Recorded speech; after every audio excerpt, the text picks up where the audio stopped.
Hello everyone, this is Brother Daniel with our daily devotion. Today is Monday, April 27th, and our devotion comes out of Matthew chapter 24, verses 1 through 8. I want you to fill in the rest of this sentence for me. When I think about the end times or the end of the world, I feel blank.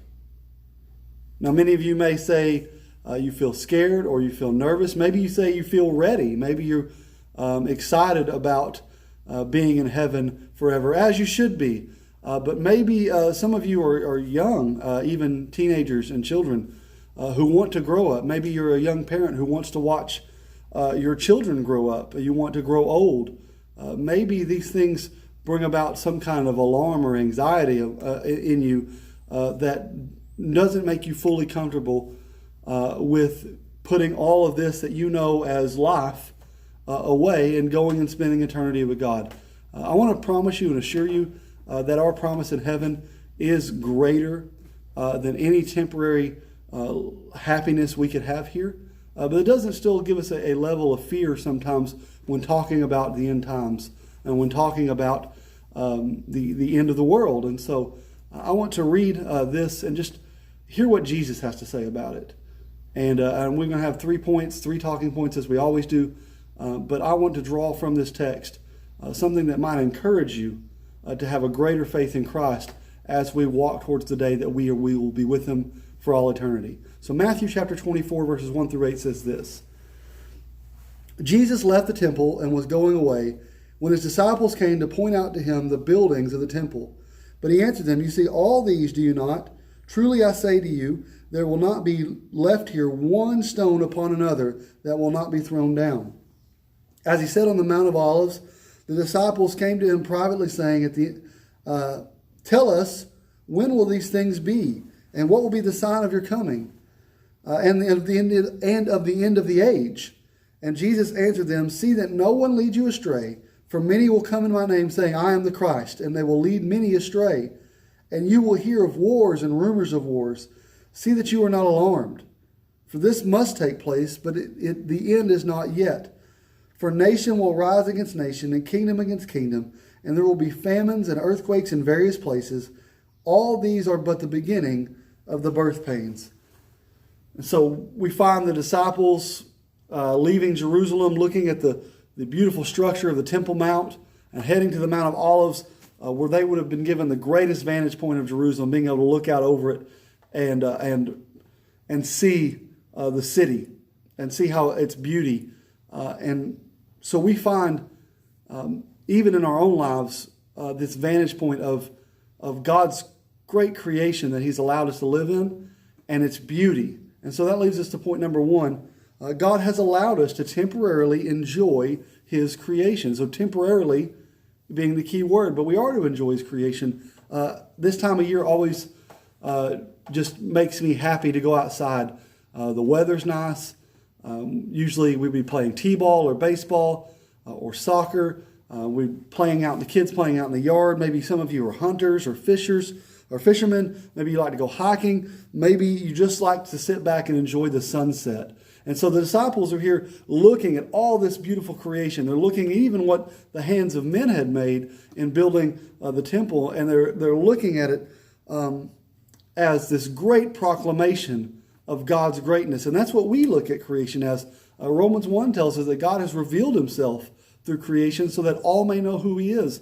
And so we can look up and we just see the beauty of nature. We see the beauty of His creation.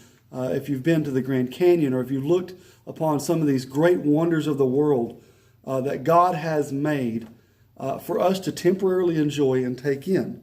And so that's biblical, to understand that God's creation isn't just to be thrown aside as something trivial, but it is a proclamation, much like the temple, much like what the view would have been on the Mount of Olives, much like what we see when we watch a sunset. This is a proclamation, proclaiming God's greatness. That leads us to point number 2. The creation is not the creator. The Temple Mount was certainly beautiful. It was designed, though, to be a facilitator of worship, not an object of worship. Creation is designed to point us to the Creator. It's designed to point us to the certain God that we know. And it's designed that we may know Him and proclaim His greatness, not worship the creation. Now, Brother Jeff said the other night in a Bible study, on a Wednesday night Bible study, that we worship a lot of things. A lot of us find ways to worship money and things and idols. But we also find ways to worship our children. Or even worshiping our relationships more than we worship God. And so we have to understand that creation is a facilitator of worship towards God, not an object of worship. Our relationships, our things, even the lives of the people we love cannot be what we worship. Instead, we must understand that love that we have for a child or a spouse, that is instilled in us by God. And as a proclaimer, should direct us to proclaim that God is great, that God is love. And so I can love my kids only based upon the love that God has already showed me. I know how to love my wife because God has loved me. I know how to love others and love you as brothers and sisters in Christ because God has loved me. And I know how to love my enemies because God has loved me. And so creation is not an object of worship, but it is designed to facilitate our worship. Christ promised that all of creation is temporary and coming down. He promised that the temple is coming down. This great thing that had been turned from a facility of worship into an object of worship was coming down. We're experiencing that today without being able to meet. The church cannot be the object of our worship, but it must be a facilitator of our worship. But you, the people, have been instilled with the love of God and the ability to worship God collectively, even while being apart. Now, I miss being together.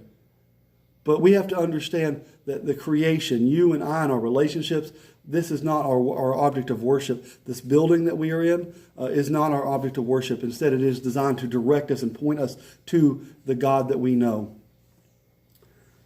Which leads us to point number 3. Jesus spoke of rumors of wars, of actual wars, of earthquakes, of plagues, of famine, of false teachers who would come and try to proclaim that they knew when Christ was coming back, or they knew the secrets and the mysteries of heaven, and they would try to lead astray those who belong to God. They're still doing it today. So all these uncertain things, you can waft by every wind of doctrine. You can look and think and be pulled in a million different directions to what is right and what is wrong. But in this world of uncertainty, it is all sinking sand. And so number 3, in a world that is temporary and uncertain, build your faith upon the solid rock, the rock of ages, that is Jesus Christ.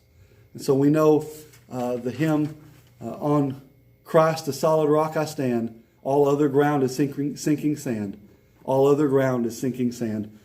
So we understand we're building our hope on faith, and faith on Christ. We are building our trust on Christ. And Christ tells us very clearly in these verses, do not be alarmed. Now, it's easier said than done. But I want to challenge you, believer, that God is in control, that God is sovereign, that Christ, there's never a moment in time where God is taken by surprise. There's never a moment in time when Christ is not already reigning over us. And so we should take great comfort in a world that is uncertain. We should take great comfort in a future that is uncertain. We should not look ahead and say, the end is coming, the end is coming. Oh, I'm fearful. We should look and say, the end is coming, the end is coming. How many people can I reach? How many do my children believe? Have I shared the gospel with my neighbor? Have I stood upon my own life, the solid rock of faith of Jesus Christ? So number 1, creation is to be temporarily enjoyed. God has allowed that. Number 2, creation is not the creator. And the creation instead is meant to draw us and point us to the Creator. And number 3, in this uncertain world of temporary uncertainty, it's temporary, it's all going away, it's all falling apart. And sometimes it feels like it's falling apart faster than other times in the world. But it is all coming down. then we have to build our faith upon Christ. This is Brother Daniel with our daily devotion of Matthew chapter 24, verses 1 through 8. Please share this with your family. I pray that you are taking the time to read and understand and have your own conversations. And we hope to see you soon. Bye.